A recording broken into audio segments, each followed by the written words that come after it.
Dekan Fakultas Islam yang dalam kesempatan kali ini diwakili oleh Wakil Dekan Bidang Akademik dan Kemahasiswaan Universitas Ahmad Dahlan, Ibu Ferawati SS SPSI MHUM, yang kami hormati dari Profesor Dr. Siadi MPDI, Kaprodi MPAI beserta jajaran dosen MPAI UAD, beserta juga kami hormati juga dari dosen-dosen dari UM Palopo yang kali ini hadir, ada Bapak Yusuf dan rekan-rekan, serta teman-teman mahasiswa semuanya yang berbahagia. Puji syukur, marilah senantiasa kita panjatkan kehadirat Allah Subhanahu wa taala yang mana telah memberikan kita kenikmatan sehingga alhamdulillah kita diberikan kesempatan kali ini berkumpul ya, bertemu tatap muka via daring dengan agenda Stadium General dengan tema Islam Wasatiyah di kalangan Gen Z, media, propaganda dan jalan tengah dengan sehat walafiat tanpa kurang suatu apapun. Salawat berikan salam semoga senantiasa tercurahkan pada baginda kita Nabi Muhammad Sallallahu Alaihi Wasallam yang telah membawa kita dari zaman kegelapan menuju cahaya yang terang, dari zaman kebodohan menuju ilmu pengetahuan, serta dari kesesatan menuju petunjuknya yang tentunya yang hakiki. Saya Yati, kali ini membersamai Anda semuanya untuk menjadi MC dan juga moderator di acara Stadium General pagi hari ini. Alangkah lebih baiknya sebelum dimulai ada beberapa informasi yang perlu saya sampaikan kepada Anda semuanya, utamanya dari mahasiswa yang mengikuti Stadium General Universitas Ahmad Dahlan, baik itu dari MPAI UAD ataupun dari UM Palopo. Yang pertama, Anda bisa mencatat hal-hal yang penting ketika mengikuti agenda Stadium General ini. Hal-hal yang penting itu ketika nanti ada pertanyaan, ada sesi tanya jawab yang nanti akan saya berikan kepada Anda semuanya. Yang kedua, harap memperhatikan dengan seksama tentu dari pemaparan yang akan diberikan oleh narasumber yang hebat, yang sangat luar biasa pada kesempatan kali ini.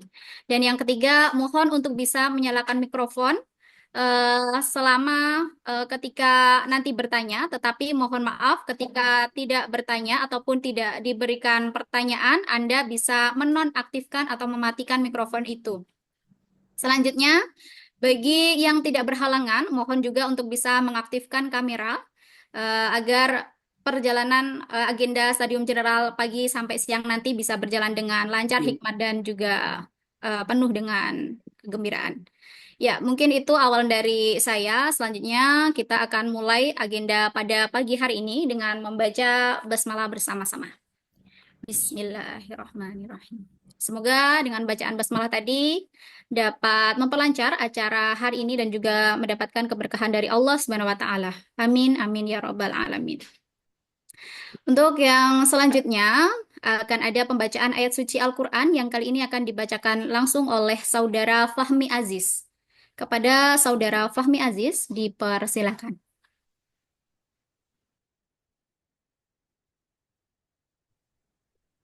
Assalamualaikum warahmatullahi wabarakatuh.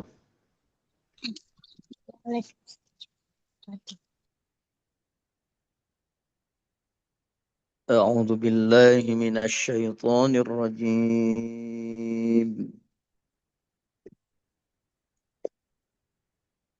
Bismillahirrahmanirrahim.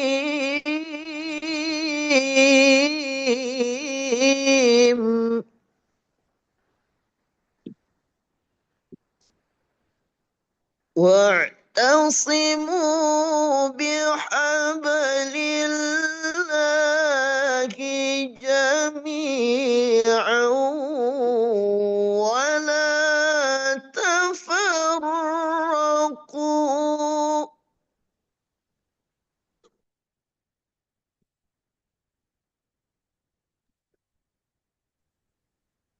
واذكروا نعمة الله عليكم إذ كنتم أعداء فألف بين قلوبكم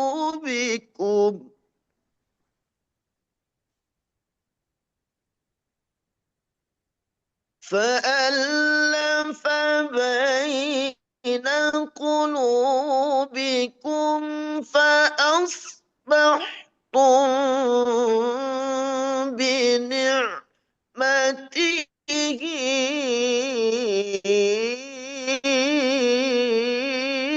إخوانا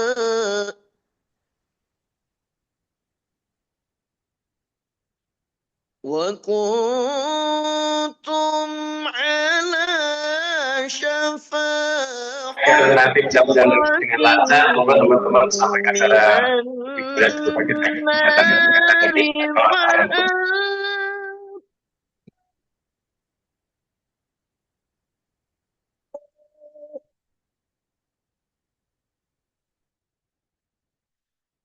كذلك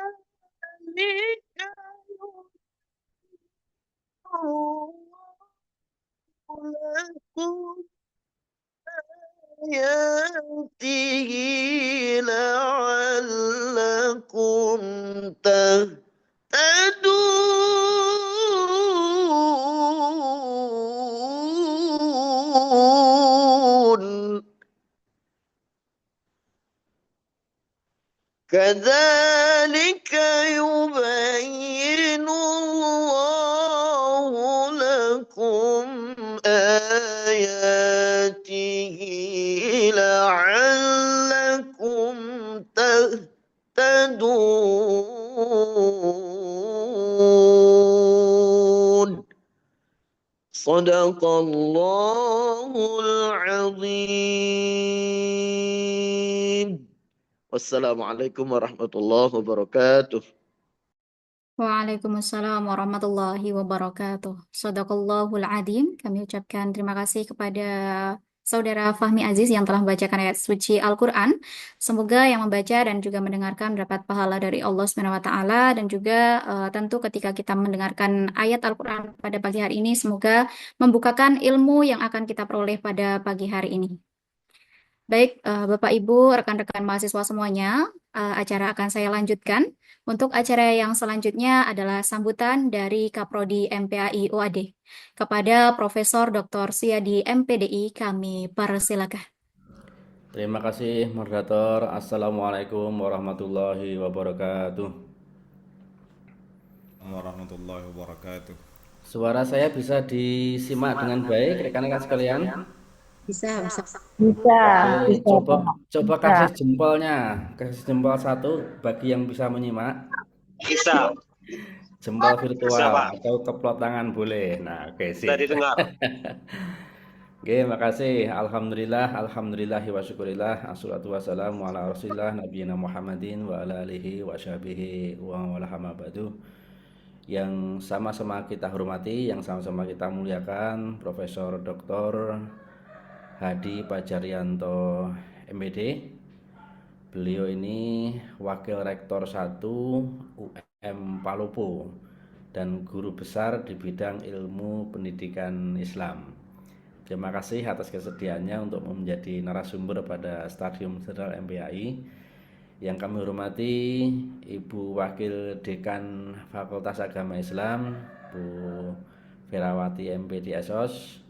Yang juga kami hormati Kaprodi S2 Pedagogi, Pak Dr. Muhammad Yusuf UM Palopo, dan segenap mahasiswa MPAI UAD yang kami cintai, dan juga yang kami banggakan, mahasiswa pedagogi dari UM Palopo. Alhamdulillah pagi ini webinar yang sebenarnya ini rutinitas di MPAI UAD. Setiap mahasiswa baru atau setiap awal perkuliahan baru kita ada stadium general untuk mahasiswa-mahasiswa baru. Dan alhamdulillah kemarin Prof Hadi menyampaikan bahwa mahasiswa pasca di UM Palopo akan bergabung. Ini sesuatu yang sangat bagus, dan mudah-mudahan nanti kita akan berlanjut Prof Hadi kolaborasi baik di webinar, joint research dan seterusnya. Bahkan mungkin masih mohon kesediaannya Prof Hadi untuk menjadi external examiner. Biasanya kami mengundang penguji tesis dari eksternal. Nah, mudah-mudahan nanti suatu saat Prof Hadi masih berkenan. Salawat dan salam kita sanjungkan kepada Rasulullah SAW. Bapak Ibu sekalian, tema hari ini sangat menarik, yaitu moderasi beragama, media dan propaganda. Ini adalah bagian dari pidato pengukuhan besar beliau. Mengapa saya sangat terkesan dengan Prof Hadi ini? Sebenarnya belum lama saya mengenal beliau. Ketika saya mewakili Majelis Dikti Litbang Pimpinan Pusat Muhammadiyah untuk menyampaikan sambutan pada pengukuhan guru besar beliau, yang kemudian saya agak kepo, saya googling dulu sebelum berangkat, saya googling sintanya, saya googling profil di Sekopusnya, saya googling di schoolernya dan seterusnya gitu. Ternyata beliau masih muda, lahiran 1979, jadi hanya kakak saya sedikit. Cuma hebatnya beliau ini karirnya dari guru SMA. Jadi guru SMA, kemudian doktor selesai tahun 2016, pindah ke dosen, dan 2024 ya Prof Hadi ya, guru besar. Jadi 2023, Prof. 2023, jadi hanya sekitar 9 tahun. Ya mungkin pas ya. Jadi menurut saya ini karir yang sangat cepat sekali, di usia 40 Prof Hadi ya? 43, Prof. 43. Sudah tua. Kalau masih muda jadi guru besar itu guru besar karena kualitasnya. Jadi ini eksponensial yang luar biasa menurut saya, dan saya menyimak juga dari CV beliau, sangat produktif, publikasinya di Scopus juga banyak, riset-risetnya yang didanai oleh Kemendikti-Saintek sekarang, kemarin Kemendikbudristek juga banyak gitu ya, tentang moderasi beragama, sehingga kita patut bersyukur pagi ini akan mendapatkan pencerahan dari beliau, dan mudah-mudahan ini pagi yang awal pagi yang baik untuk kita bisa bersinergi lebih intensif lagi dengan UM Palopo. UM Palopo ini meskipun jauh non di sana, tetapi progresnya bagus ya. Artinya kemarin MPI ada satu mahasiswa dari UM Palopo, saya lupa namanya ya. Satu dari UM Palopo, dan satu yang menarik dari Prof Hadi ini, satu temuannya adalah di Palopo itu ada warga Muhammadiyah, ada keluarga Muhammadiyah yang beda agama. Jadi kalau Kris Muha itu satu sekolah banyak, atau satu sekolah minimal 2 siswa yang berbeda agama. Tapi di kota Palopo, di pojok sudut kota Palopo itu ada keluarga Muhammadiyah yang beda agama. Nah, nanti akan disebut apa beyond setelah Kris Muha itu, di Palopo akan menemukan polanya seperti apa ini. Nah, saya kira ini progres yang sangat bagus, wacana moderasi beragama, dan fenomena rame-rame login Muhammadiyah kemarin sebagai feedback atau sebagai respon dalam tanda kutip MUI yang sedikit kurang moderat gitu ya, karena membuat pernyataan yang memicu keresahan publik, menetapkan hari raya selain pemerintah adalah haram itu, tapi ternyata itu justru memicu respon negatif publik dan berdampak positif bagi Muhammadiyah dengan munculnya fenomena login Muhammadiyah. Nah, saya kira ini patut kita apresiasi, dan pagi ini kita akan menyimak paparan beliau tentang moderasi beragama, media, propaganda, dan jalan tengah.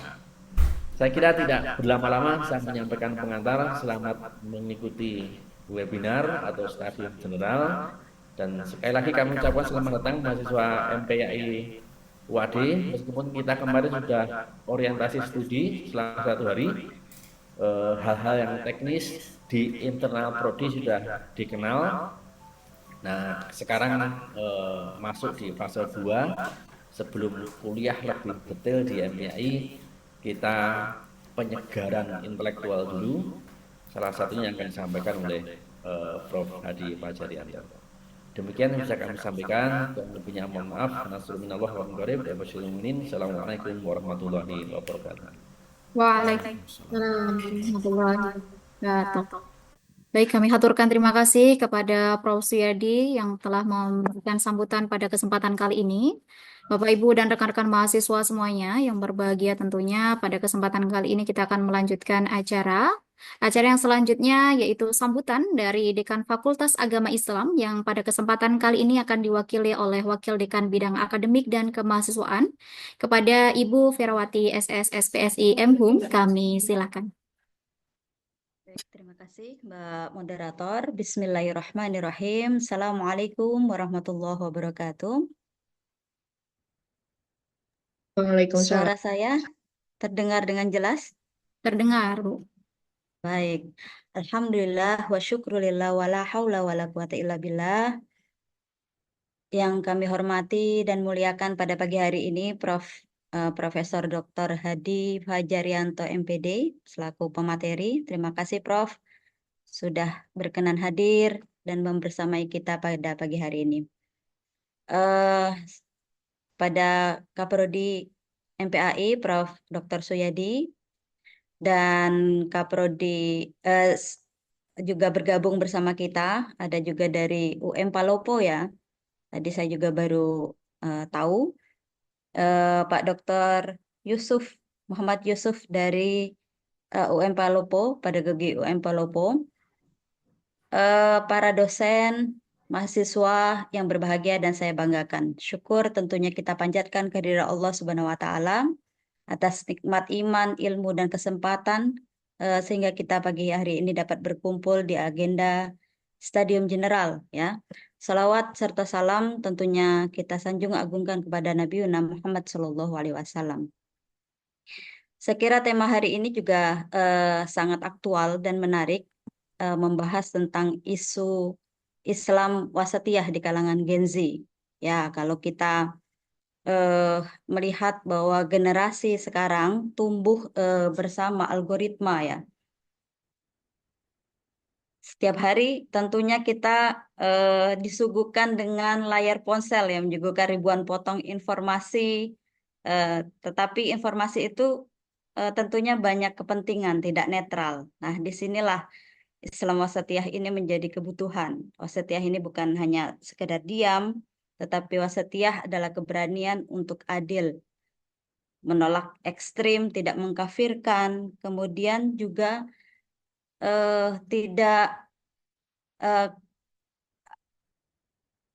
tidak kaku di dalam melihat informasi-informasi yang beredar di sekitar kita.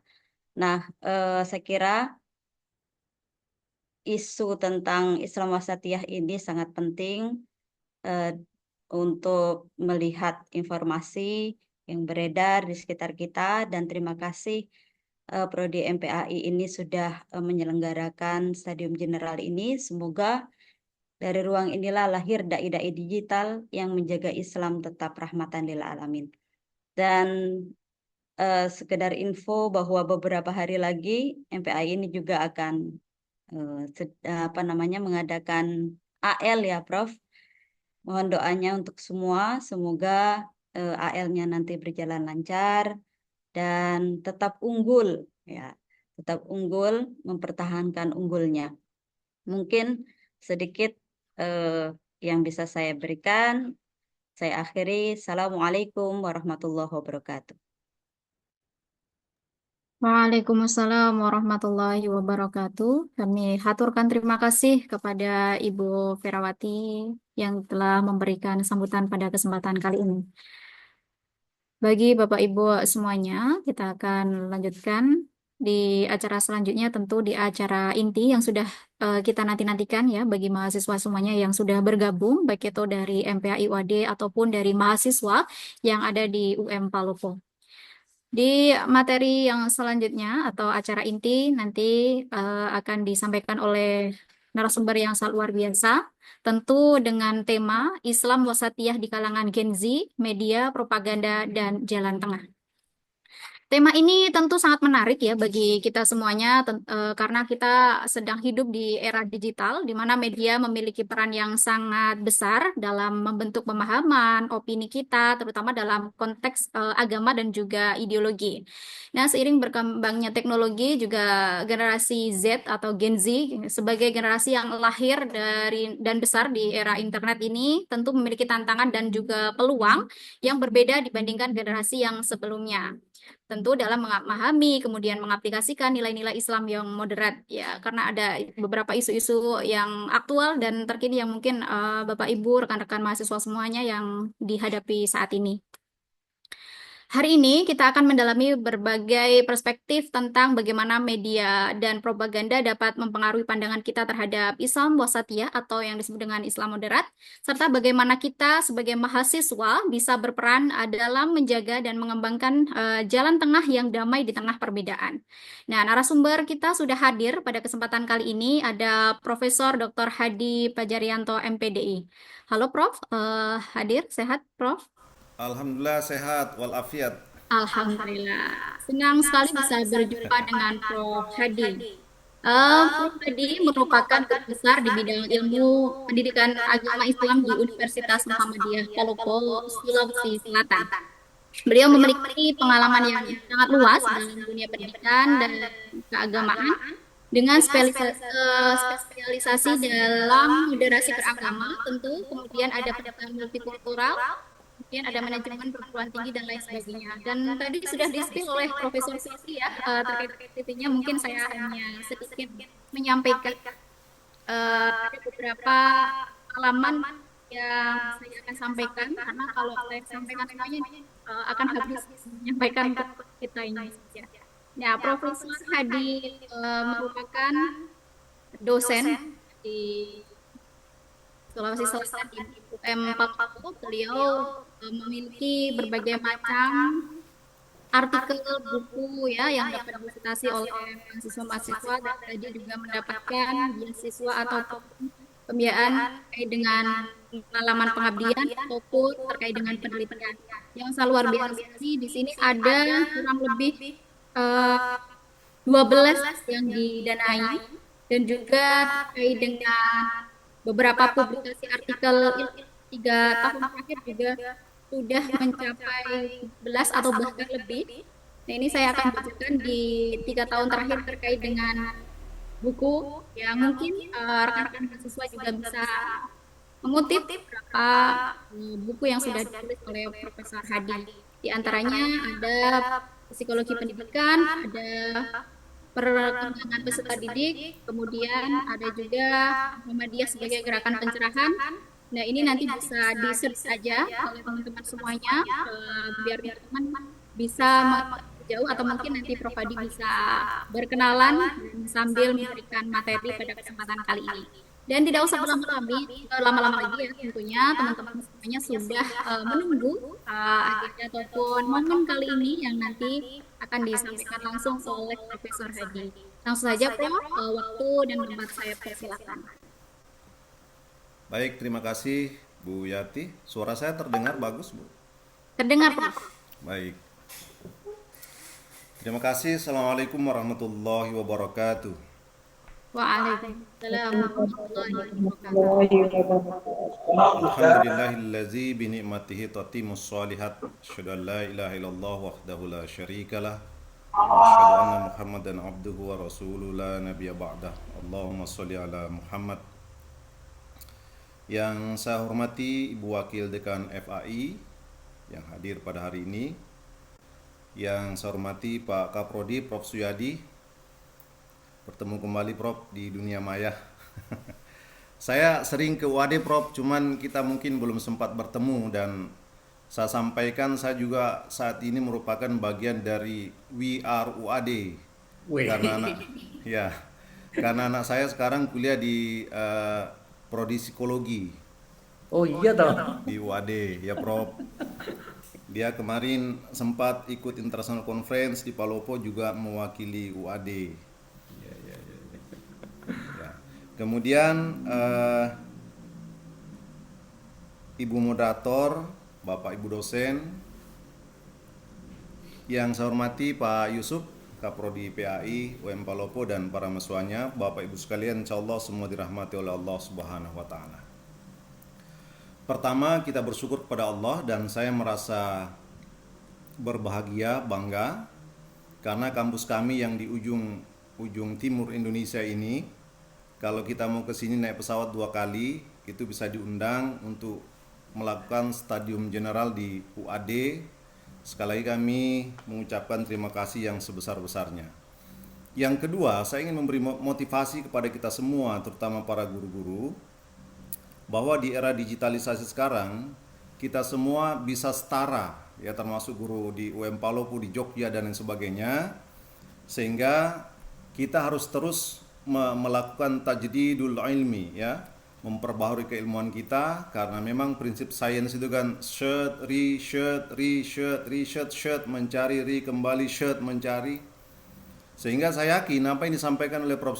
Suyadi tadi, kalau Muhammadiyah dan para mahasiswanya komit dengan pengembangan sains, maka login Muhammadiyah itu akan menjadi satu isu yang akan terus-menerus dikumandangkan.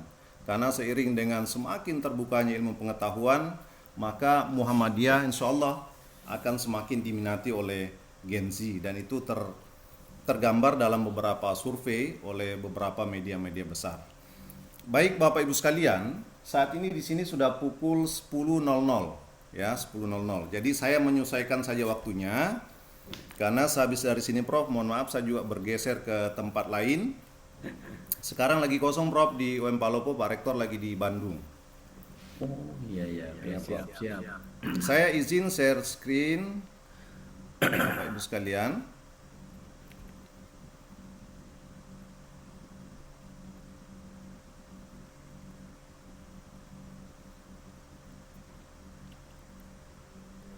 Baik, sudah nampak ya? Sudah. Baik, terima kasih. Jadi pada hari ini kita akan mencoba untuk menggali tentang Islam wasatiyah pada Gen Z, ya, media propaganda dan jalan tengah. Saya ingin membuat ini pengalaman riset. Tadi saya juga searching. Ternyata Prof. Suyadi kelahiran 82, saya kelahiran 80, Prof. Oh, Saya 80 kelahiran ya? 80. Pas di generasi terakhir di Gen X. Kalau Prof. Suyadi masih masuk generasi milenial, tapi saya sudah di Gen X, sudah tua, Prof. Bukan kolonial ya? Jadi ini pengalaman organisasi saya ya di Ikatan Mahasiswa Muhammadiyah, saya pernah sebagai ketua cabang, sekarang sudah 3 periode sebagai sekretaris Muhammadiyah, menjaga administrasi Muhammad di sini, kemudian beberapa pengalaman di Muhammadiyah di AUM. Sebenarnya sudah kenyang Prof, dan pengen istirahat menikmati. Saya sudah pernah wakil direktur 3, wakil dokter 2, wakil rektor 2, wakil rektor 1. Jadi sudah kenyang lah pengalaman di AUM. Kemudian pengalaman riset di Kemendikbud, pernah juga dapat 1 pendanaan dari John Hopkins di kerjasama dengan PEPS UI. Baik Bapak Ibu sekalian, pertama konteks kajian kita adalah bahwa negara kita ini adalah surga bagi keragaman dan keberagamaan. Kita harus meyakini betul bahwa keberagaman di Indonesia itu merupakan rekayasa dan anugerah dari Allah yang Maha Bijaksana. Ya, walau sya'allahu la ja'alnakum ummatan wahidan. Kalau Allah menghendaki, ya kamu dijadikan umat yang satu saja. Satu agama, satu suku, satu etnis. Tapi Allah tidak menghendaki itu. Kenapa? Karena ada hal lain yang ingin Allah uji pada kita dengan keragaman dan keberagaman itu. Yang kedua, Indonesia adalah negara, ya, the real mega diversity country. Negara dengan sejuta keragaman dan paling kompleks di dunia. Ada 17.000 pulau. Kita bayangkan 1.200 suku, 694 bahasa daerah. Ada 6 agama resmi dan agama-agama lokal. Kita di Sulawesi Selatan agama lokal ada agama Aluk Todolo, itu ada di Toraja.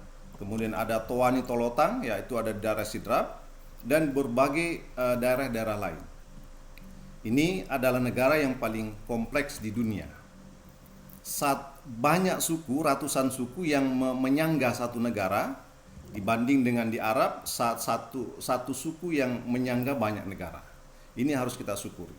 Kemudian keragaman itu bukan untuk kita pertentangkan, tetapi bagaimana dijaga, dimanage, dirawat dengan cara yang benar. Dan itu sudah dibuktikan oleh para para nenek moyang kita dulu. Bagaimana agama bersublimasi dengan budaya. Ya, kalau di kami ada namanya budaya Sepakat Tahu, mengorangkan orang. Sepakat Tahu itu tahu itu orang, mengorangkan orang. Di Jawa ada budaya teposliro dan lain sebagainya, yang itu adalah merupakan akulturasi antara agama dan kebudayaan. Nah, Bapak Ibu sekalian, konteks kajian kita yang lain bahwa sekarang kita banjir dengan informasi. Bagaimana informasi keagamaan tersebar dengan sangat cepat. Saya berada di mungkin lebih dari 20 grup mubalik Muhammadiyah. Itu dalam setiap mungkin 3 detik itu pasti ada postingan-postingan. Yang postingan itu sebenarnya tidak diklarifikasi juga oleh mubalik Muhammadiyah. Ya, bagaimana sulit membedakan dalil yang sahih dan keliru. Siapa saja bisa menceramai kita tanpa otoritas, ya, dan lain sebagainya. Sehingga dua hal yang diingatkan oleh Buya Syafi'i itu, kita sekarang berada di era post-truth, di mana yang benar bisa kelihatan seolah-olah salah, tergantung seberapa banyak pendukungnya di media sosial, dan yang salah kelihatan seolah-olah benar. Itu yang terjadi. Kemudian kita juga mengalami the death of expertise. Bagaimana kepakaran itu mati karena media sosial. Saya pernah ceramah di setelah khutbah Jumat, diprotes, ya, diprotes karena tidak menggunakan Sayyidina Muhammad. Setelah saya telusuri, ini orang dari mana? Oh, dia tamatan SD, ya mungkin masuk di satu kajian, sehingga dia sudah berani memprotes. Bahkan mungkin Prof. Suyadi juga pernah diprotes oleh orang yang tidak punya otoritas, ya, sehingga itulah yang terjadi. Ada kematian kepakaran. Nah, ini yang harus kita jaga. Nah, kemudian media sosial jadi rujukan, terutama Gen Z. Itu kita menyadari Gen Z sekarang sudah, kalau kita mau persentasekan, mungkin lebih dari 80% mereka sudah mengakses YouTube, TikTok, ya. Jangankan Gen Z, generasi kolonial saja sudah luar biasa, sekalian sudah ikut juga di dalamnya. Nah, itu yang menyebabkan ya, konten-konten itu, karena Gen Z suka yang singkat, ya, tapi dangkal. Otoritas ulama bergeser ke influencer, ya, sehingga influencer itu lebih didengar daripada ulama, terutama ulama-ulama Muhammadiyah yang jarang menjadi influencer. Jadi besok dugaannya. Yang kita tahu Muhammadiyah itu ya Ustadz Adi Dayat. Sekarang ada satu yang dari Tuban kalau tidak salah, yang lagi viral itu, beliau Ustadz. Kemudian munculnya polarisasi. Ya, ada konflik, fanatisme kelompok. Tadi Bu Dekan menyebut mengkafirkan dan menyalahkan, hoax tanpa tabayun. Itu tidak hanya terjadi di kalangan awam. Para mubalik Muhammadiyah, para dosen Muhammadiyah, ya, apalagi dengan munculnya AI sekarang, bahkan mohon maaf, para guru besar di Muhammadiyah terkadang men-share sesuatu yang itu tidak ditabayun. Ya, produk-produk AI itu seolah-olah benar, itu langsung di-share saja. Nah, sehingga dengan situasi itu, Bapak Ibu sekalian, kita perlu kembali pada pendekatan Islam moderat, ya, yang diterapkan oleh Muhammadiyah atau yang biasa disebut dengan Islam wasatiyah, dengan prinsip keseimbangan, ya, tasamuh, i'tidal, tabayun. Kemudian itu diintegrasikan dalam nilai dengan relasi digital, khususnya ketika kita berhadapan dengan Gen Z. Nah, Bapak Ibu sekalian, media sosial juga memiliki peran yang sangat luas, terutama peran positif bagi agama kita. Yang pertama adalah akses ilmu agama akan lebih luas lagi. Kenapa? Karena sudah tanpa batas, tanpa ruang, tanpa waktu. Dulu kita belajar ke masjid, ya. Waktu saya kalau sudah asar, ibu saya dan bapak saya pasti sudah bawa kayu, mendorong kita ke masjid. Nah, sekarang bisa di mana saja, bisa di rumah, ya, bisa di mana saja, dengan konten-konten yang beragam, menyesuaikan dengan gaya belajar Gen Z yang visual dan mau serba cepat. Nah, kemudian dakwah juga lebih kreatif dan interaktif. Dakwah dikemas dengan cara yang visual dan sangat menarik, dengan desain, video, animasi, ya, dengan bahasa yang ringan dan relate dengan kehidupan Gen Z, mengikuti tren dan tanpa kehilangan nilai. Nah, di dua konteks ini Muhammadiyah masih agak kurang dibanding dengan kelompok-kelompok lain. Coba kita lihat kelompok Salafi, ya, teman-teman di Newcastle United, ya, di NU itu luar biasa kreatifnya. Nah, kemudian dakwah juga interaktif.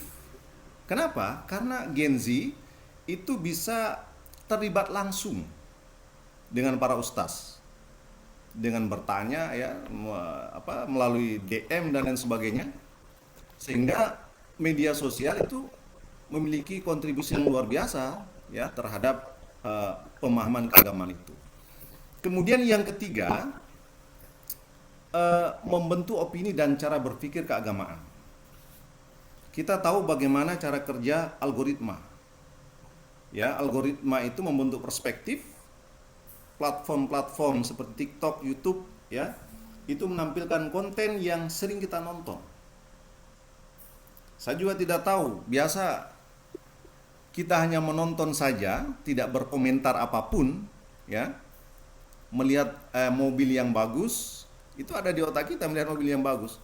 Tiba-tiba besoknya setiap kita googling, setiap kita search di TikTok, yang muncul mobil terus.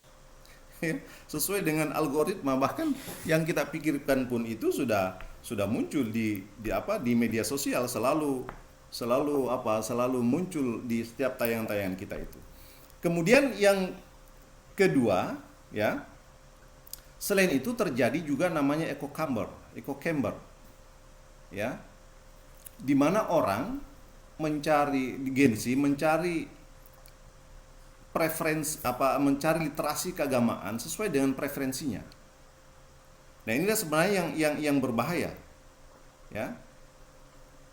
Apalagi kalau preferensi itu kemudian dipengaruhi oleh preferensi politik. Itu yang terjadi.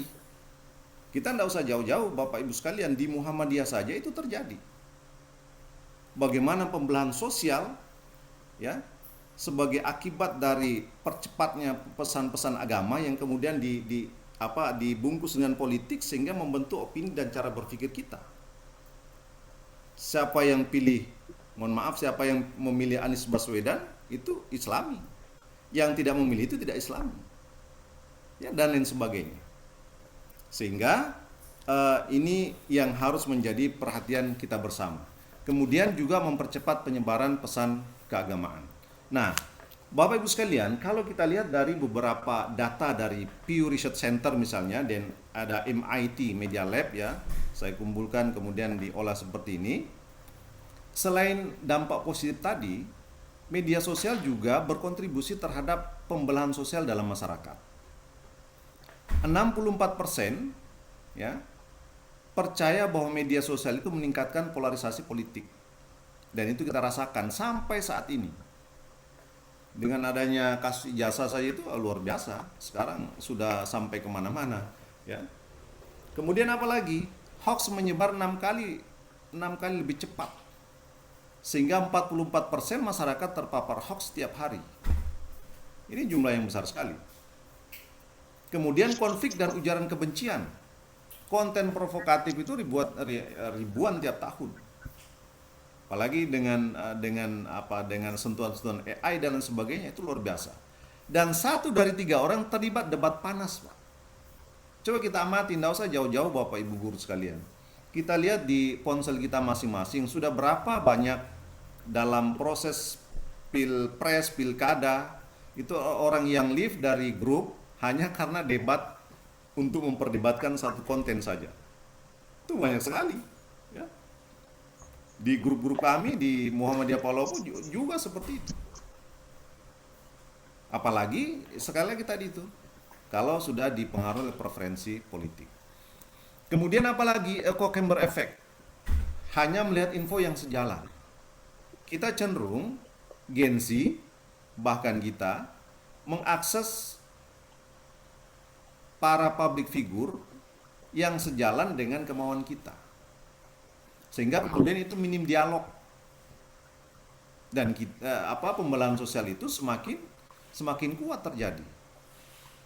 Kemudian apalagi turunnya kepercayaan sosial. 50% merasa medsos merusak kepercayaan sosial. Nah, ini yang harus menjadi perhatian kita bersama. Nah, Bapak Ibu sekalian, kondisi itu kemudian kalau kita lihat dalam konteks negara kita, itu sudah mulai kita rasakan. Ini indeks ketahanan nasional kita, ya, dalam hal ideologi, itu berada di angka, di indeks 2,44 dari skor 1 sampai 5. Skor 1 sampai 5 berarti kita hanya berada pada kategori kurang tangguh, Bapak Ibu sekalian. Bayangkan, Pak. Di skor 244 itu kalau terjadi turbulensi saja sedikit dalam masyarakat dan itu dipelihara. Sudah, sekarang coba lihat di media sosial. Bau-bau perpecahan menyuarakan kemerdekaan dalam setiap daerah itu muncul. Entah itu berbasis ideologi kesukuan, ideologi agama, ideologi kelompok, politik, dan lain sebagainya. Nah, kemudian Bapak Ibu sekalian, dalam perspektif anatomi kependudukan kita, saya kira ini kita sudah mafhum dengan data ini. Nanti di tahun 2020 sampai 2035, posisi Gen Z itu antara 70 sampai 72%. Ya, 70 sampai 72%. Saya sudah tidak masuk. Saya lahir di 1980. Jadi saya masuk di Gen X. Ya, kalau Prof Suyadi tadi masih gen milenial. Dan mungkin banyak Bapak Ibu guru yang masuk di Gen Z. Saya sudah di Gen X, generasi terakhir di Gen X. Nah, dengan data ini luar biasa. Ya. Kalau kemudian kita tidak awas, ya. Kemudian pemerintah pengelolaan kenegaraannya juga tidak bagus.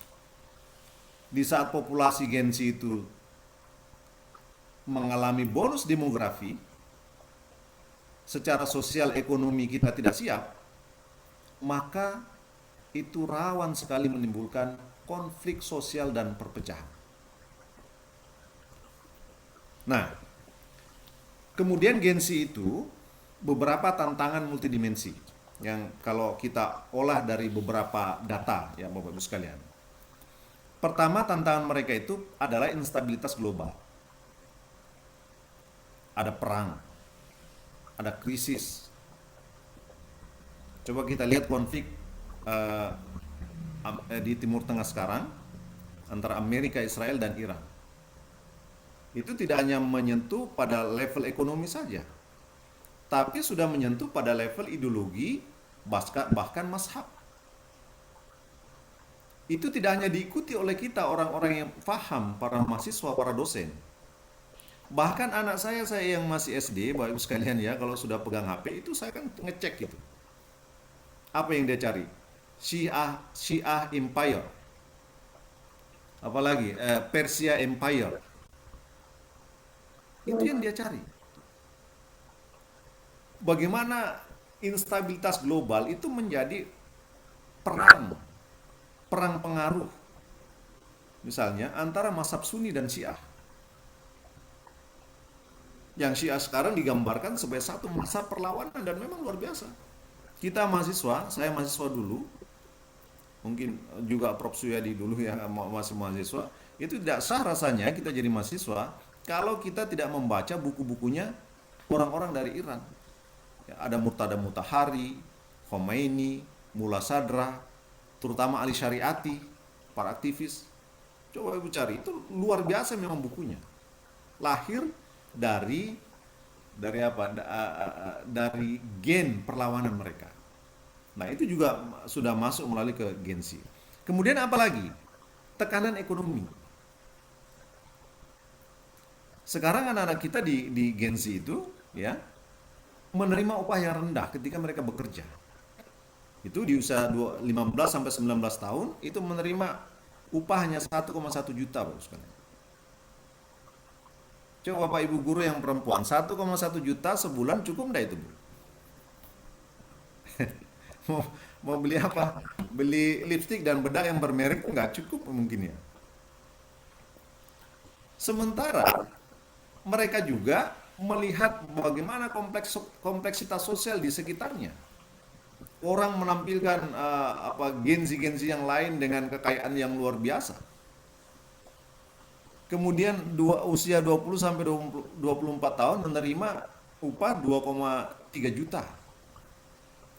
Itu juga kemudian disurvei oleh Work Relation Index ya. Kenapa mereka mau menerima itu? Gensi mau menerima upah yang rendah itu?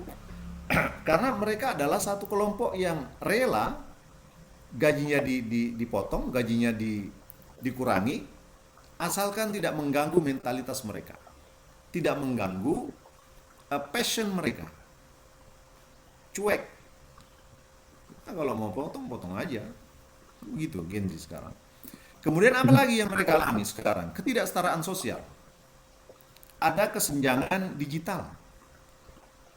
Tidak semua Genzi itu melek digital, terutama di daerah-daerah yang terisolir. Pada keluarga-keluarga yang menengah ke bawah. Ya. Kemudian ada kesenjangan pendidikan. Bapak Ibu sekalian, kami di Palopo merasakan, Bapak Ibu sekalian, di UM Palopo merasakan sekarang. Setiap pendaftaran mahasiswa baru, itu separuhnya itu adalah pendaftar dengan pelamar KIP, Kartu Indonesia Pintar. Ini terjadi di tahun kemarin. Dari 1.200 mahasiswa yang kami terima, sekitar 500 lebih itu adalah pendaftar KIP. Sementara KIP sekarang oleh Prabowo digunakan untuk membiayai MBG. Ya, jadi jatah KIP sangat berkurang sekali, sehingga ketika mereka tidak memperoleh KIP, mereka drop out, meluruh mahasiswa. Bahkan dengan jalan diberi beasiswa mandiri, ya kita sudah bebaskan SPP-nya, BPP-nya, hanya bayar uang praktek. Itu mereka masih tidak mampu, Pak.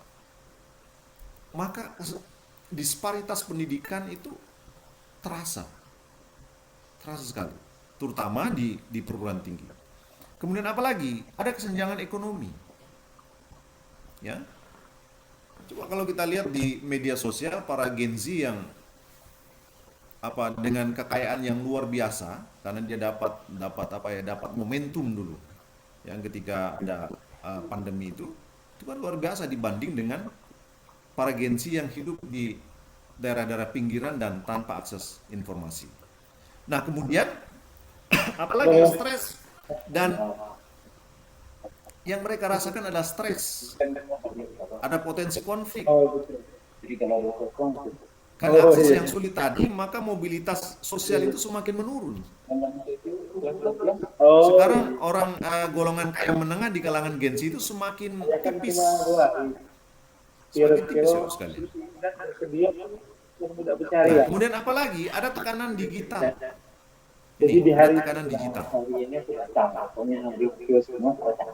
Pak, boleh di ini dulu Pak, boleh di mute dulu. Halo. Yang minta tiap hari kan, kalau Amali itu emang tiap hari. Ya, terima kasih. Saya lanjut Prof. Insya Allah tidak lama. Ada tekanan digital. Misalnya Gen Z itu menjadi FOMO, merasa ketinggalan kalau dia tidak mengikuti tren. Kita tidak usah jauh-jauh Bapak Ibu sekalian, Bapak Ibu yang sudah punya anak, cek saja. Saya ngeceknya selalu ke anak saya.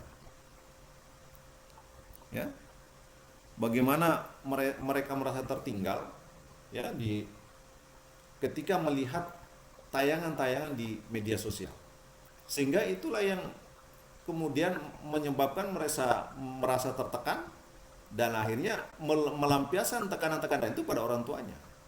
Ya oke, kalau orang tuanya mampu, tapi kalau tidak, ini akan menjadi masalah tersendiri. Kemudian apa lagi? Perbandingan sosial. Bagaimana mereka membandingkan dengan para public figure yang sering tampil secara sempurna, tanda kutip, di media-media sosial. Kemudian ada tekanan validasi ya sebagai Gen Z, bagaimana mereka memburu like, subscribe ya, dan lain sebagainya. Nah, Bapak Ibu sekalian, sekarang siapa sih Gen Z itu?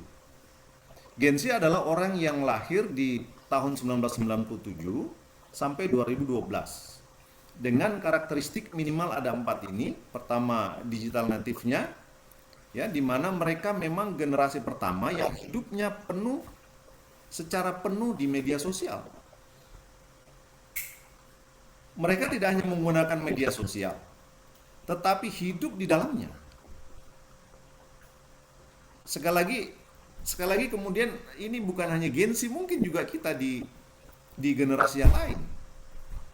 Bangun tidur kita sudah scrolling, ya, mereka juga scrolling. Makan siang sambil scrolling, bahkan kuliah juga sambil scrolling, ya.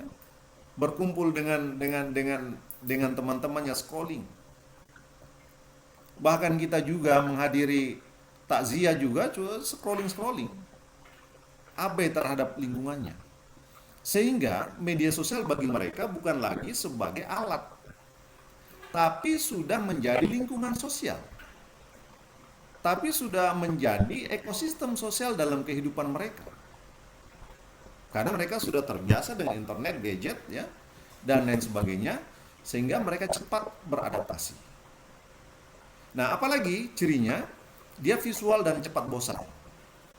Gen Z lebih tertarik pada konten yang visual dibanding dengan teks-teks yang panjang. Makanya kalau kuliah, kalau Bapak Ibu guru sekalian, ya, kalau kita beri materi di siswa-siswa kita itu, kalau mereka disuruh baca buku-buku dan lain sebagainya yang tebal-tebal itu, Pak, mereka tidak akan baca, ya, karena mereka mudah kehilangan fokus, ya, jika konten-konten itu monoton, apalagi kalau kontennya hanya medianya hanya sebuah buku saja.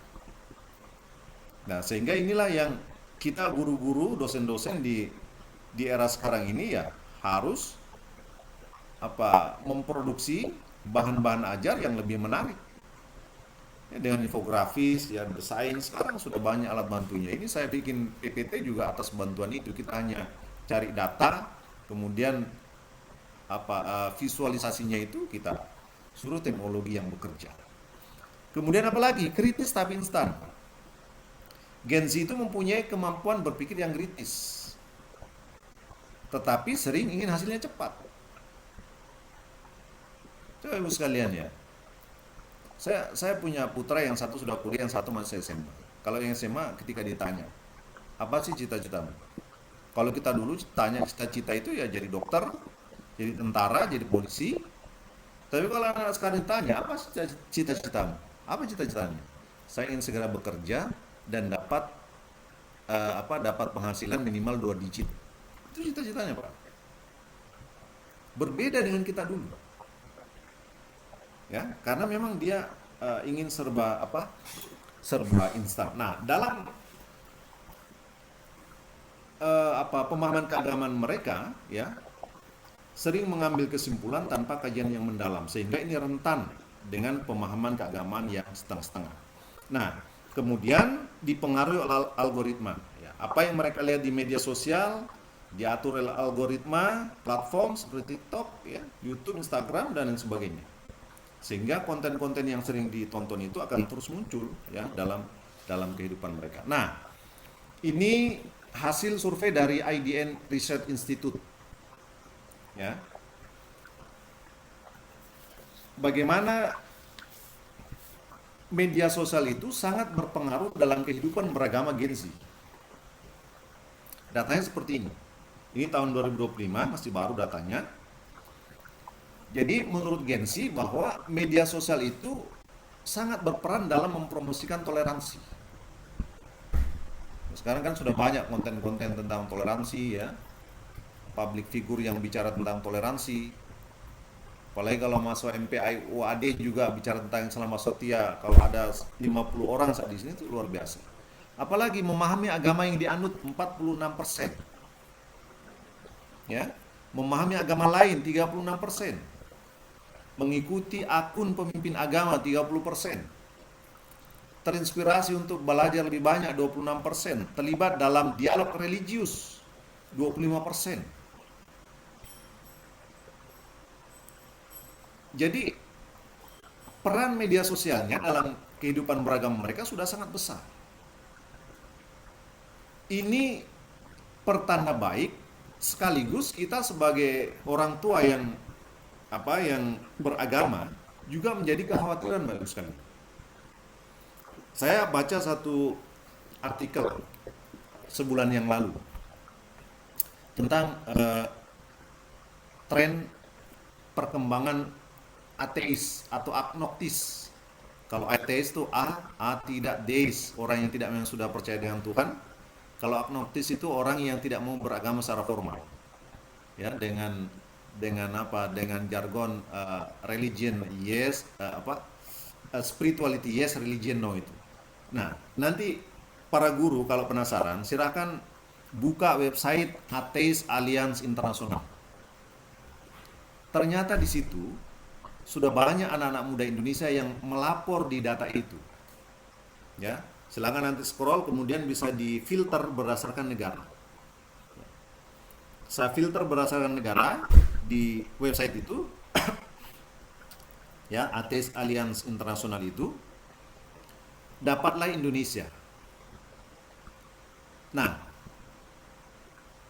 2 bulan yang lalu, itu sudah lebih dari 2.500 anak-anak Indonesia yang melaporkan diri pada website tersebut.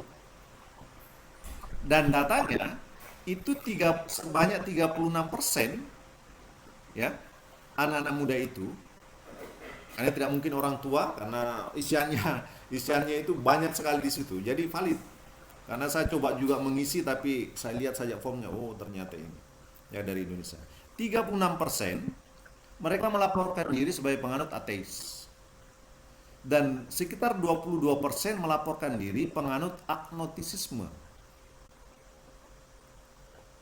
Dan sekian persen itu terbagi-bagi. Nah, itu memang kalau kita lihat dari tren di media sosial para public figure itu kan luar biasa. Saya silakan cek podcastnya Reza Arab dengan Deddy Corbuzier. Bagaimana si Reza ketika ditanya dia ragu apakah sebagai muslim atau non muslim, ya, dia tidak mau disebut muslim, tidak mau disebut Kristen, tidak mau disebut Katolik, sebagai penganut agnostis. Kalau ditanya agama saya adalah agama cinta. Itu di TikTok banyak sekali sekarang. Bahkan di Palopo ada satu pemilik TikTok yang kawin dengan orang Belarusia, itu pengikutnya sudah lebih dari 1 juta orang. Ya, dia selalu live itu ketika ditanya agamanya apa. Oh, agama kami agama cinta. Nah, ini kekhawatiran kita bersama Bapak Ibu sekalian. Nah, sehingga dari peran media sosial ini maka ada transformasi cara belajar Gen Z yang perlu kita cermati, ya, kita sebagai guru, dan perlu kita ubah dalam pola pembelajaran. Kalau dulu orang suka ceramah yang kajian yang panjang di YouTube, ya, kemudian di TikTok dan konten dakwah yang singkat, ya, dan viral. Nah, sekarang Gen Z itu suka dengan quotes, ya, reels dan live kajian. Nah, saya juga seperti itu, sekarang suka quote-quote yang pendek-pendek saja itu. Nah, saya lihat di beberapa TikToknya Muhammadiyah sudah kata-kata hari ini Pak Haidar, Pak Prof Haidar menyebut 1 ayat 2 ayat. Nah, itu disukai oleh Gen Z. Dan juga bagaimana perubahan pola belajar agama. Kalau dulu dari pesantren majelis taklimnya langsung, sekarang ya di influencer, di medsos. Maka kita sebagai dosen juga harus punya media sosial Bapak Ibu sekalian. Kemudian konten yang bagaimana viral, yaitu algoritma platform, ya, itulah kecenderungan dari Gen Z. Nah, Bapak Ibu sekalian, inilah yang kemudian bagaimana fenomena propaganda digital itu terjadi. Bagaimana konten agama itu sering bersifat provokatif. Ya, konten dibuat untuk memancing reaksi orang, memancing sentimen emosi orang, memancing orang untuk marah, memancing orang merasa takut, memancing orang untuk benci agar lebih cepat viral dengan menggunakan judul-judul yang sensasional dan kata-kata yang bombastis ya, keras ya, dengan potongan-potongan informasi yang mungkin dilebih-lebihkan. Ya, sehingga dia sangat provokatif sekali. Kemudian apalagi emosional. Bagaimana konten agama lebih menekankan pada perasaan dan logika daripada logika. Konten sering menyentuh isu sensitif, dan isu sensitif kita di Indonesia itu ya agama. Ya. Ada ustaz dianiaya, ada ustaz di ini. Ya, kita belum tahu, tapi itu sudah diviralkan dengan label-label yang menyentuh emosi kita. Selain agama, yang paling sensitif di negara emosional di Indonesia adalah politik. Kalau sudah politik, sudah berani mati orang sudah. Apalagi identitas. Sehingga dengan itu, ya, audiens bereaksi tanpa berpikir kritis. Itu kemudian sepihak. Karena dihadirkan tanpa fakta, ya, tujuannya untuk membentuk opini publik untuk kepentingan-kepentingan tertentu, sehingga tidak memberikan gambaran yang utuh. Nah, bagaimana mengenali bahwa itu sebagai sebagai propaganda? Satu, ya ada klaim kebenaran tunggal, menganggap hanya satu pendapat yang benar.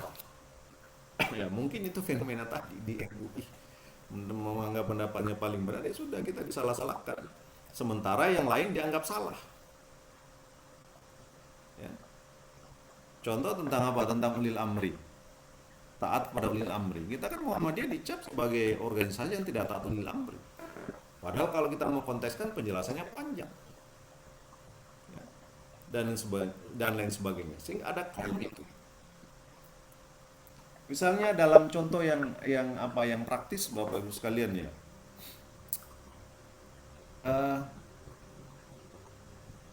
di hadis itu ada misalnya makan dalam satu nampan. Nah, itu di kalangan satu kelompok, mereka makannya itu memang dalam satu nampan. Saya pernah pergi satu masjid, ya, itu sudah, kalau kita datang itu biasanya itu kita ditawarin, insya Allah, berkah. Ya, berkah dan lain sebagainya. Dia menganggap makan yang tidak satu nampan itu tidak berkah, tidak sunnah. Padahal ya, saya pernah diajari juga oleh orang ini tentang hadis itu. Padahal substansi dari sunnah makan satu nampan itu, apakah memang makan satu nampan? Oke, bagi orang Timur Tengah yang makan satu nampan itu yang dimakan adalah roti, yang dimakan adalah kurma. Tapi bagaimana kami orang Palopo yang makan dengan kapurung, tapi kita memakan satu nampan, dengan berkuah dan sebagainya? Tidak bisa. Maka kemudian saya diajari oleh guru saya cara mengambil substansi dari sunnah dari hadis itu adalah bahwa ketika engkau makan, panggil teman-temanmu. Walaupun tidak satu nampan, itulah sunnahnya. Makan dengan 3 jari. Ya, konteksnya kan memang yang dimakan oleh orang di Arab Saudi sana ya roti, ya kurma. Kami makan di Palopo makan kapurung. Prof. Soedi sudah pernah makan kapurung. Itu nggak bisa Pak kalau dengan 3 jari. Di mana substansi sunnahnya? Substansi sunnahnya itu ya makan dengan sedikit demi sedikit. Itulah cara makannya Nabi. Nah, itu konteksnya. Nah, kemudian apa lagi? Menyerang kelompok lain. Ya, isi konten cenderung menyudutkan, merendahkan atau menjelekkan kelompok lain, ya. Mengkafir-kafirkan. Kafir ya, dan sebagainya. Kemudian ada potongan dalil tanpa konteks. Misalnya satu ayat tentang perang, tidak ada konteksnya dan sebagainya, sehingga itu memicu propaganda dan kemarahan publik. Nah, kemudian dampak negatifnya ada polarisasi umat, bagaimana terciptanya perpecahan dan konflik dalam masyarakat, ya. Itu sudah banyak sekali, ya, dampaknya. Kemudian radikalisme, ya, peningkatan ekstremisme, itu juga dikuatkan oleh temuan BNPB bahwa generasi muda itu sangat rentan terpapar dengan radikalisme itu. 85% generasi milenial rentan terpapar radikalisme, terutama melalui media sosial. Kemudian banyaknya konten radikal di internet. Ya, BNP menemukan ratusan ribu konten di media sosial yang menyasar anak muda, generasi Gen Z. Kemudian media sosial digunakan untuk rekrutmen dan propaganda. Ya. Tentu kelompok yang rentan dalam hal ini adalah Gen Z. Demikian juga perempuan yang memiliki tingkat kerentanan yang lebih tinggi. Kemudian apa lagi? Terjadi pemahaman keagamaan yang keliru. Sehingga otoritas dari ulama digeser oleh influencer. Ya. Gen Z belajar, ya bukan hanya Gen Z, mungkin kita juga belajar dari sumber-sumber keagamaan di media sosial yang tidak kredibel. Potongan-potongan ceramah ya dan sebagainya yang dipotong-potong. Ya. Sehingga kita tidak mendapatkan satu konteks yang utuh dari ajaran agama kita. Nah, Bapak Ibu sekalian, maka dengan melihat satu yang sangat krusial tadi, kita harus kembali kepada Islam wasatiyah sebagai jalan tengah dengan banyaknya propaganda tadi. Ini adalah sabda Nabi, innama bu'istu bil hanifiyati samhah. Sesungguhnya saya diutus oleh Allah dengan membawa agama yang hanifiyah, yang hanif dan samhah. Ada dua hal di sini yang perlu kita cermati. Pertama adalah hanif.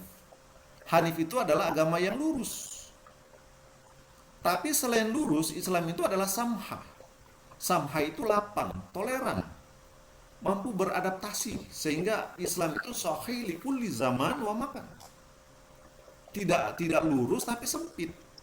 Itu lorong di perumahan saya itu lurus tapi sempit. Tapi ini lurus tapi dia toleran, Bapak Ibu sekalian. Nah, makna dari wasatiyah ya ada yang ini silahkan nanti di googling saja ya. Moderat, yang moderasi terkait dengan itu. Kemudian padanannya kata ta'adul, tawassut, tawazun yang mengandung makna keseimbangan atau jalan tengah. Kemudian Rasul Ridha menerjemahkan wasatiyah dengan keadilan dan pilihan terbaik. Ya, jalan tengah di antara dua pilihan. Kemudian wasatiyah itu adalah titik tengah, tidak terlalu ke kanan, ifrat, dan tidak terlalu ke kiri. Di mana di dalamnya mengandung makna kemuliaan, persamaan, dan keadilan. Nah, ini prinsipnya Bapak Ibu sekalian. Rasul itu ya ketika dihadapkan pada dua pilihan, maka dia mengambil yang paling ringan di antara keduanya selama itu bukan dosa.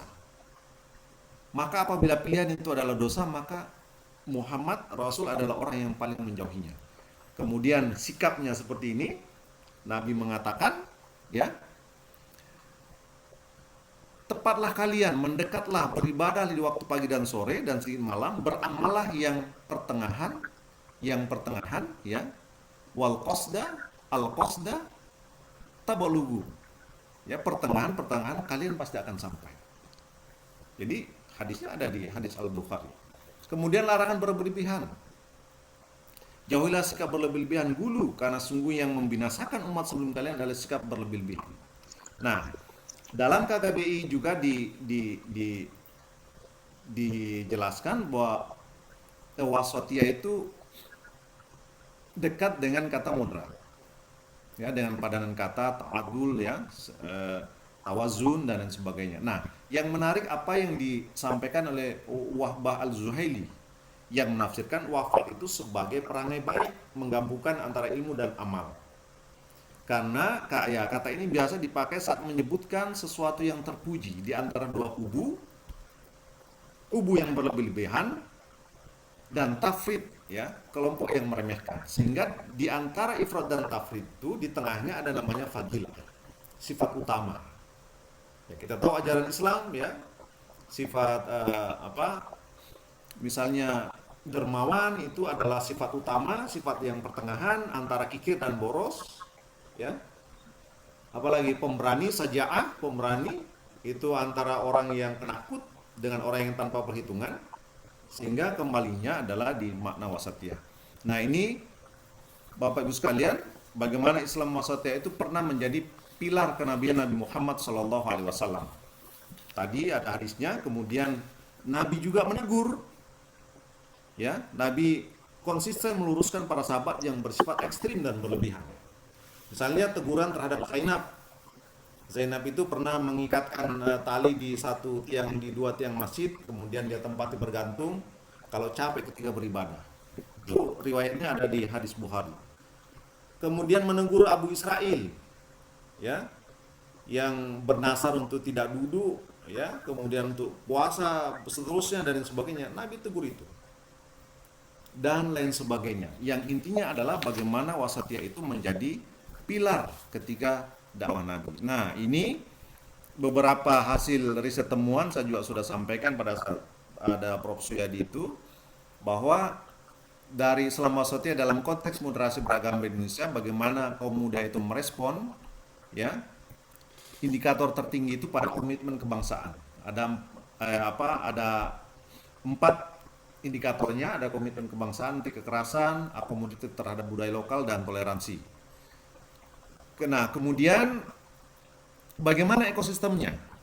Nah, semua sebenarnya sudah bagus. Yang kaum muda persoalkan itu adalah satu, ya, yang masih rendah itu pertama pada aspek politik. Memang di situasi politik kita belum memberikan satu ekosistem yang bagus dalam rangka untuk tumbuhnya sikap wasatiyah itu. Ya, semua masih mengalami pembelahan sosial. Kemudian apalagi ekosistem negara. Negara juga belum berperan secara bagus. Karena juga memelihara beberapa konflik-konflik sosial, ya, dalam rangka untuk mungkin, ya, bagaimana negara itu masih bisa berperan, ya. Itu digunakan sebagai satu senjata yang dipelihara sehingga itu bisa terus, negara bisa berperan untuk mengatasi itu. Kemudian ekosistem media itu juga masih belum berperan secara bagus. Nah, kemudian ini based on personal research experience tadi disampaikan oleh Prof. Suyadi, bahwa Bapak Ibu sekalian, fenomena tentang Islam wasatiyah itu baik di kalangan Gen Z maupun di kelompok-kelompok usia yang lain itu terjadi di mana-mana. Saya meneliti tahun 2016 itu, ya, saya menamakan sebagai mukhlis, varian mukhlis, Muhammadiyah pluralis. Itu konteksnya di Tanah Toraja. Di Tanah Toraja itu, Bapak Ibu sekalian, keluarga-keluarga Muhammadiyah itu, ya, dari keluarga intinya itu banyak yang berbeda agama, hidup dalam satu rumah. Di sana ada paling tidak ada 4 kelompok besar, ya. Ada kelompok Katolik, Protestan, Muslim, dan Aluk Todolo. Ya, mereka berakidah secara eksklusif dan bermuamalah secara inklusif. Budaya tongkonan itu duduk bersama. Tongkonan duduk bersama dalam satu rumah yang bernama tongkonan, itu menjadi satu budaya yang mereka pertahankan. Sehingga di sana aktivis-aktivis Aisyah itu bapaknya ada yang orang Katolik, ibunya ada yang orang Protestan, ya, dan lain sebagainya. Dan itu tidak mengalami masalah yang berarti di sana. Ini beberapa fakta-faktanya, ya, bagaimana satu masjid yang dibangun oleh para generasi muda, terutama perempuan bersama ibu-ibunya, itu orang Kristen, Katolik, Aluk Todolo, itu bekerja sama untuk membangun masjid. Walaupun mungkin secara kualitatif ini tidak bisa digeneralisasi. Kenapa? Karena konteks budaya, konteks masyarakat itu berbeda. Ya, kalau di Jawa mungkin ini sudah tidak bisa, Bapak sekalian, tapi di Tanah Toraja ini merupakan fakta yang terjadi. Nah, oleh karena itu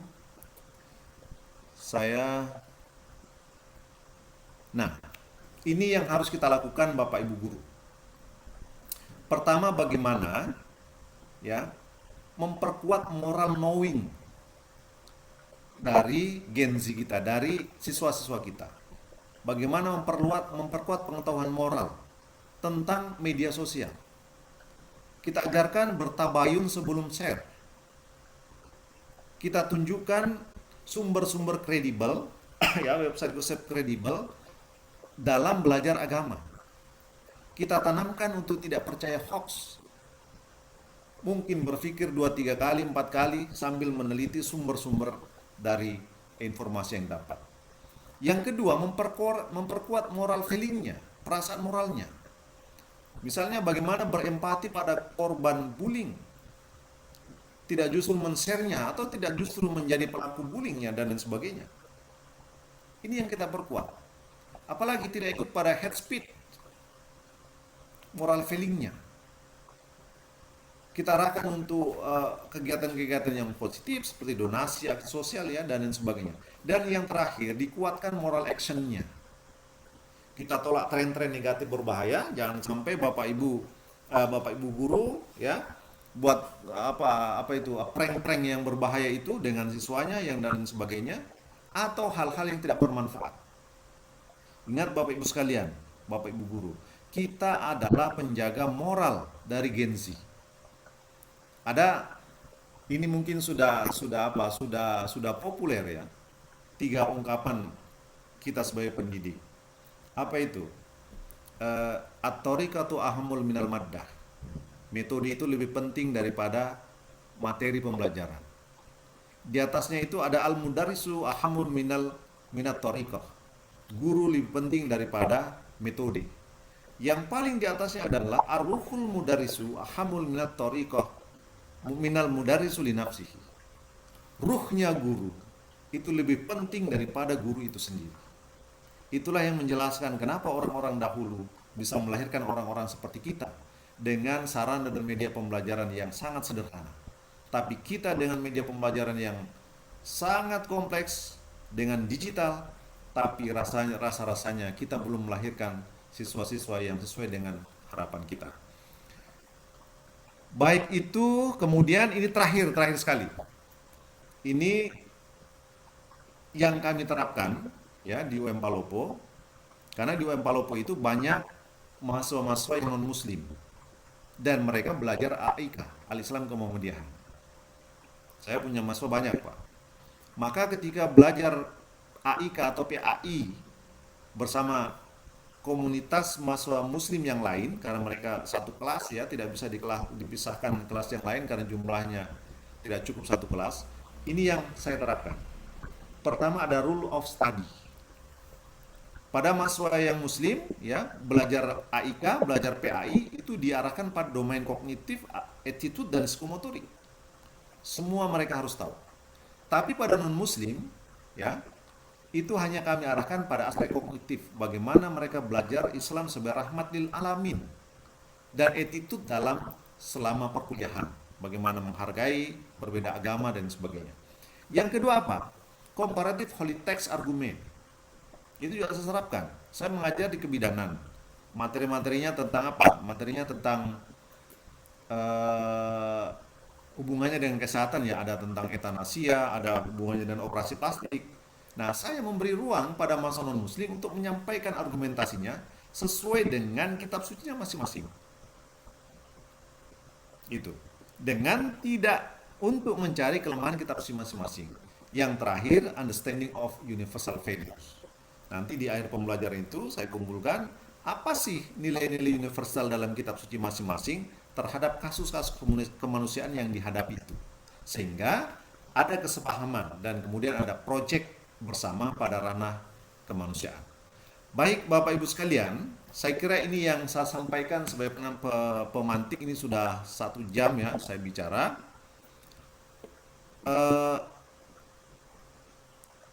Saya tidak akan mengambil kesimpulan Prof. Suyadi, itu saja yang kami sampaikan sebagai pemantik.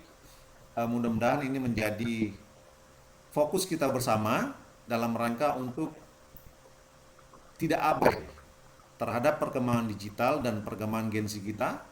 Karena satu, kita adalah orang tua, dan yang kedua, kita adalah guru dan dosen yang bertanggung jawab terhadap transformasi of knowledge-nya mahasiswa kita dan termasuk transformasi of value mereka. Saya kira demikian, terima kasih. Assalamualaikum warahmatullahi wabarakatuh. Waalaikumsalam warahmatullahi wabarakatuh. Terima kasih Prof. Hadi, luar biasa. Kita bisa mendapatkan insight yang luar biasa mulai dari kita melihat ya konteks nyata Gen Z saat ini, peluang, ancamannya sampai kepada sampai saat ini tadi ada 3 pilar karakter yang kemudian bisa kita maksimalkan atau kita upayakan bersama sebagai guru ataupun dosen yang kita jalani saat ini begitu.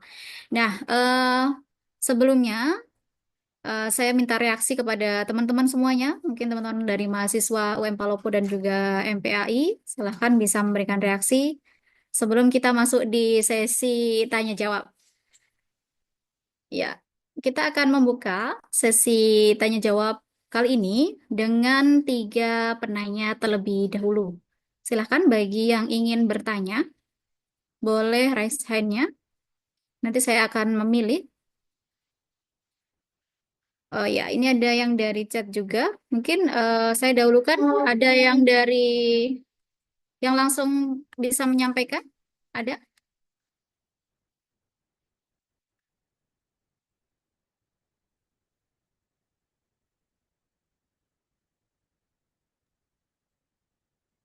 Izin moderator. Ya, oke. Silahkan, Mas Egi. Boleh Baik, perkenalan, Bismillahirrahmanirrahim. terus kemudian sampaikan pertanyaan. Oh, iya, baik.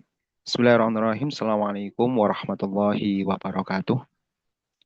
Yang kami hormati Bapak Hadi selaku narasumber dalam kegiatan Stadium General yang disediakan oleh MPAUAD dan juga yang kami hormati tentunya segenap dosen MPAUAD dan juga tentunya yang kami banggakan dan juga kami cintai seluruh mahasiswa MPAUAD. Izinkan untuk kami memperkenalkan diri. Nama saya Egi Nurhudatun. Saya mahasiswa MPAI semester 3 sekarang, alhamdulillah, dan sekarang sedang dalam proses pengerjaan tesis. Mohon doanya Pak Hadi, semoga kami semuanya senantiasa diberikan kemudahan dan juga kelancaran dalam menjalani perkuliahan di S2 MPAI ini.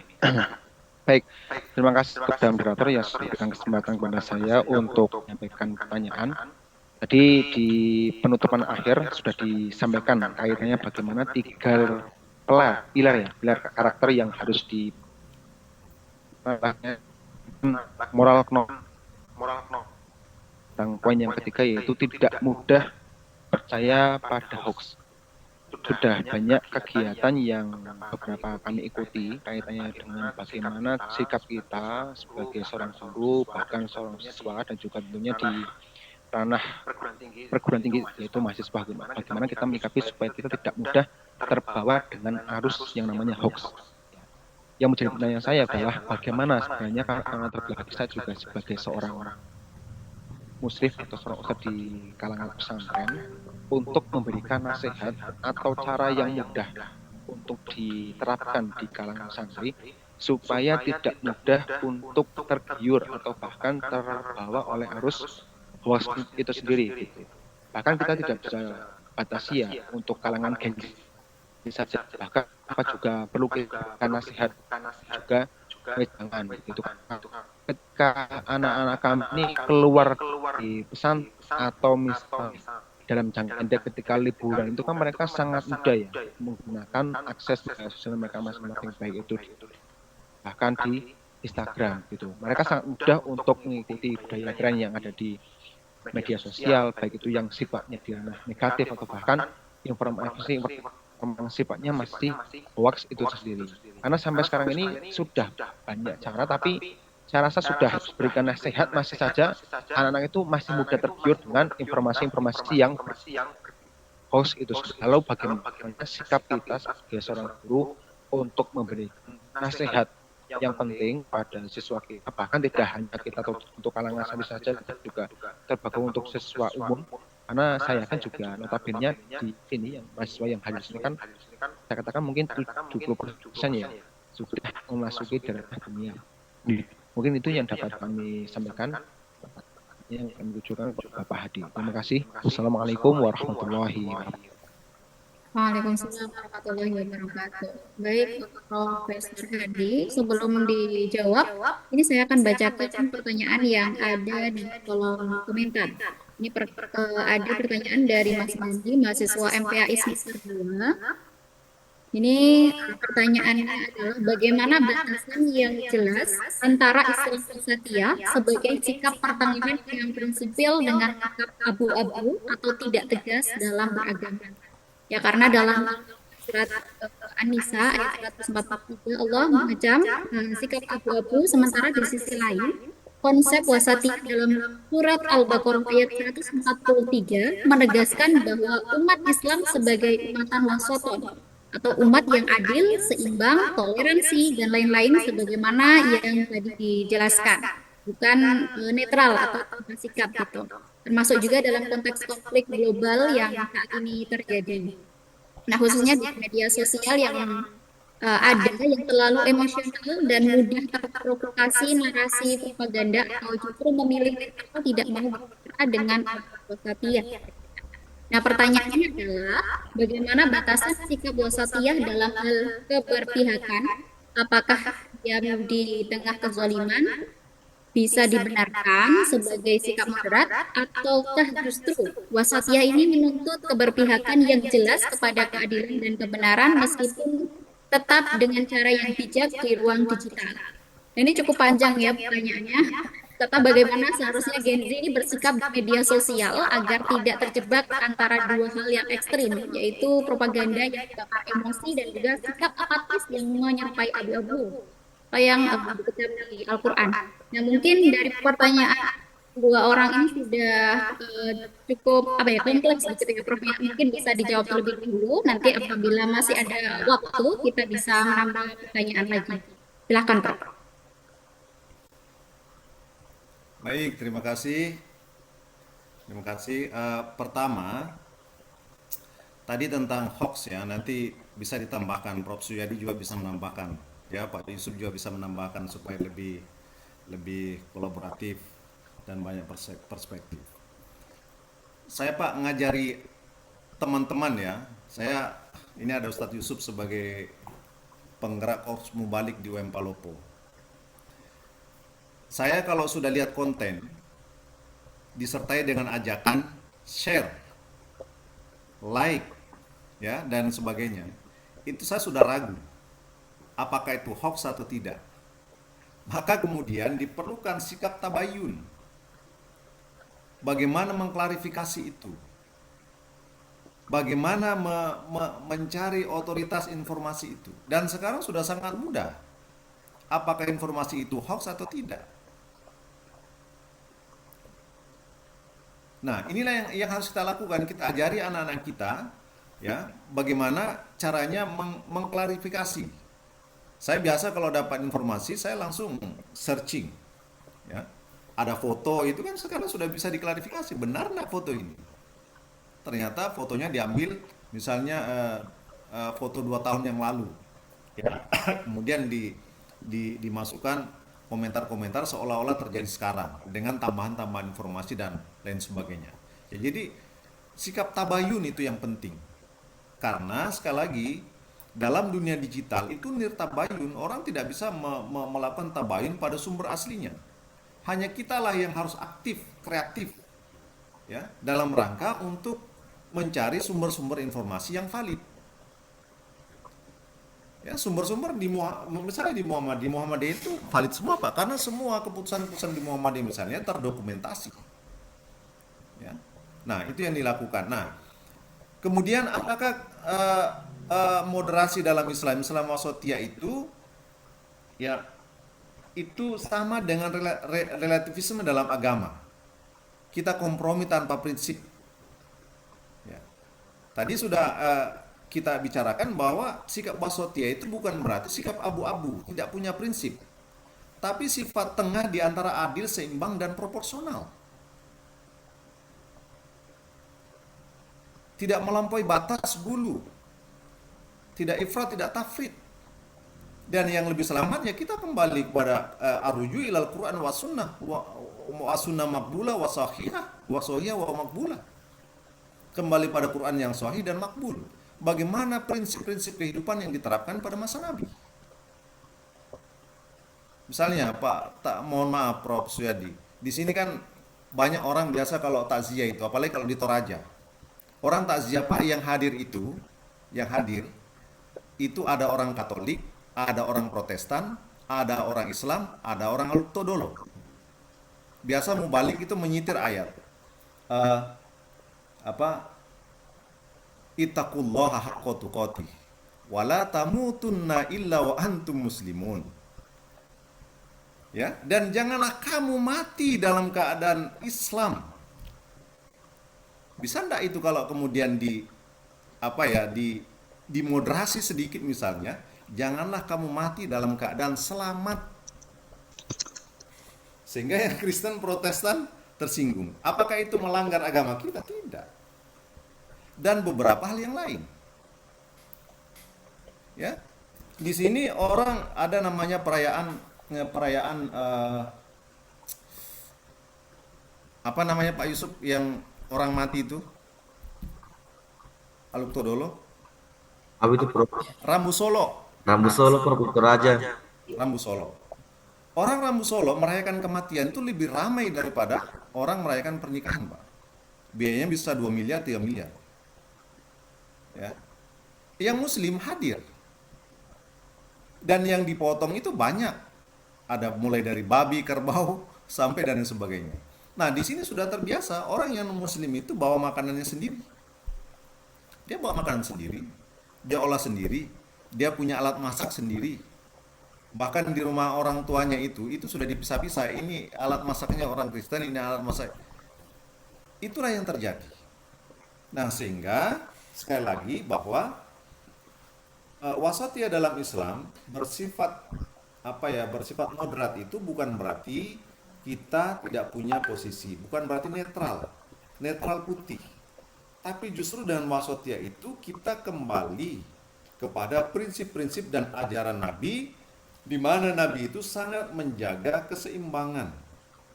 Ya, Nabi itu tidak ifrat dan tidak tafrit. Tentu sekali lagi kita kembali pada dalil. Ya, pada dalil. Dalilnya mana? Ya, dalam Quran dan Sunnah Rasulullah Muhammad SAW.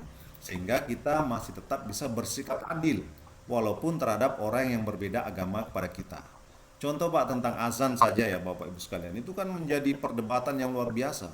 Saya sendiri Pak, kalau rumah dekat masjid, azannya 1 jam sebelum masjid sudah berbunyi 1 jam sebelum sholat dimulai, kita akan terganggu Pak. Coba lihat di Mekah sana, kalau kita umrah. Oh, di sana itu pengeras suara itu hanya azan ya. Pengeras suara itu dimanfaatkan ketika azan saja.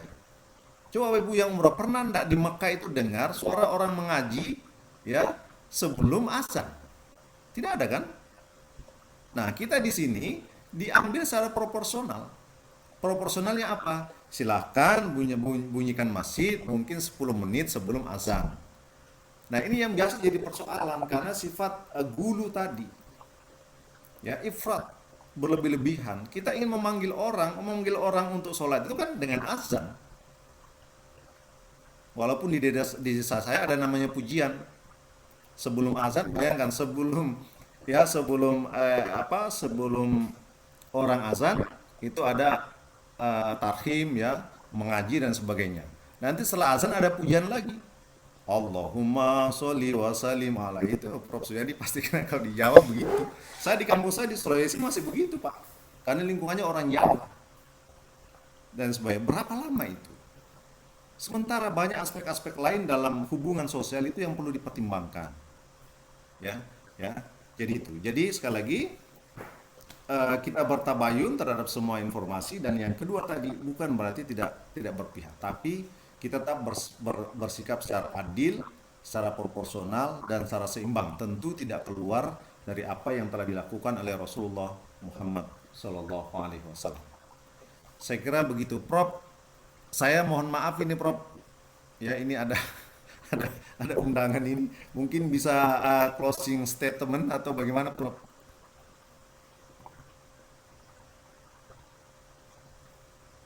Ya. Mbak Sayuti, Prof Hadi sepertinya ada acara. Kita tutup saja dan mohon beliau untuk memberikan closing statement-nya. Ya. Silakan Prof Hadi. Ya, terima kasih sekali lagi kami ucapkan kepada Prof Hadi yang sudah menyempatkan waktunya untuk memberikan materi atau memberikan insight baru kepada kita semua, baik itu mahasiswa dari MPI Wadil ataupun dari UM Palopo. Dan ini sesi terakhir, Bro. Sebelum nanti sesi foto bersama, kami mohon bisa memberi closing statement. Baik. Baik, terima kasih. Bapak Ibu sekalian, kenapa Islam di abad tengah itu sangat maju? Banyak para thinker, banyak para filosofer. Karena metode keilmuan yang dikembangkan itu adalah metode induktif. Ya, bagaimana dari bawah ke atas. Para perawi hadis itu membutuhkan waktu beberapa hari berjalan ratusan kilometer hanya untuk mengklarifikasi satu hadis saja. Al-Quran juga datang, ya. Ada namanya asbabun nuzul, itu dari bawah. Peristiwa di bawah, kemudian naik ke atas, Allah menurunkan ayatnya. Nah, itulah yang harus kita lakukan sekarang. Kita saat ini memang mewarisi peradaban teks yang sangat luar biasa, tapi itu juga yang meninabobokan kita, sehingga kita tidak lagi mau berdialektika dalam rangka untuk mencari kebenaran. Nah, itulah mungkin sekali lagi ya yang menjadikan kita harus sekali lagi terus menerus melakukan tadi itu research, sehingga selalu terbaharui keilmuan kita, terutama di MPAI. Sekali lagi bahwa kita tidak hanya dididik, diproduk untuk menjadi guru, ya.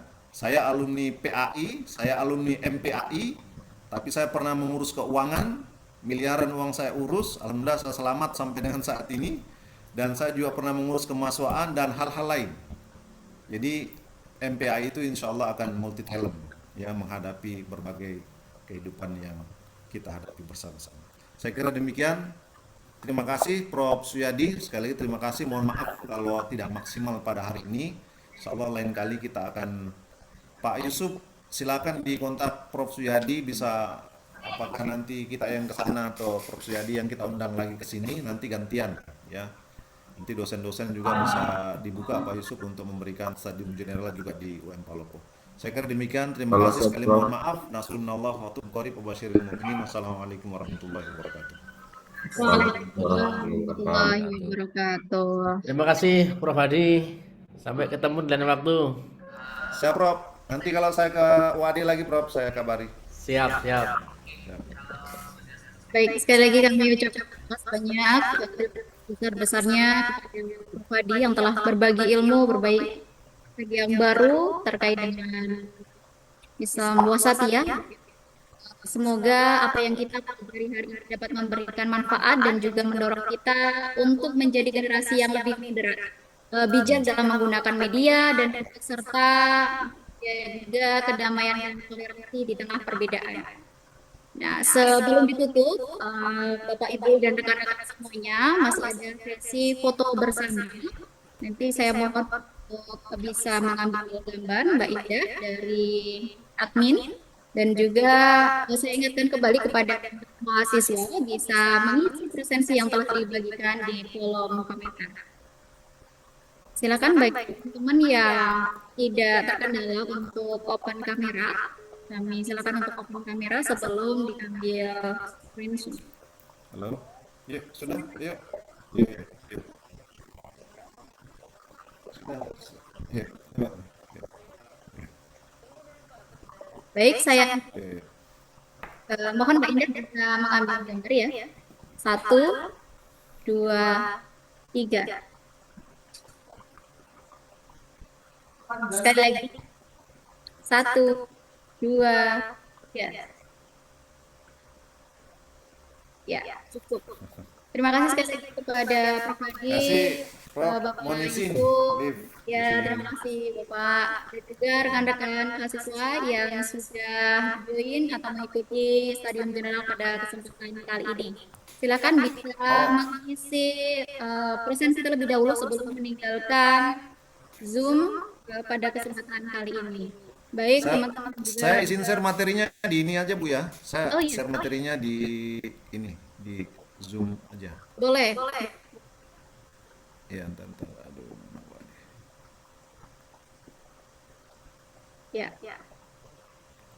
Baik, acara sudah selesai. Sekali lagi terima kasih Prof sudah hadir. Kita tutup bersama acara pada kesempatan kali ini. Wafatkan Alhamdulillah. Alhamdulillahirabbil alamin. Semoga kita bisa mengambil hikmah dan pengajaran yang baik sehingga kita akan tolong orang-orang yang beruntung baik di dunia maupun di akhirat. Saya cukup sekian ya. Kami undur diri. Nun wal qalam wa ma yasrun fastabiqul khairat wassalamualaikum warahmatullahi wabarakatuh. Waalaikumsalam warahmatullahi wabarakatuh.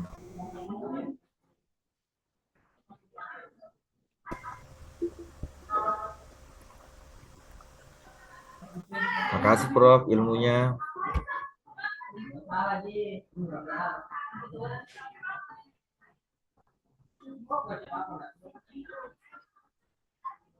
Izin keluar Bapak Ibu.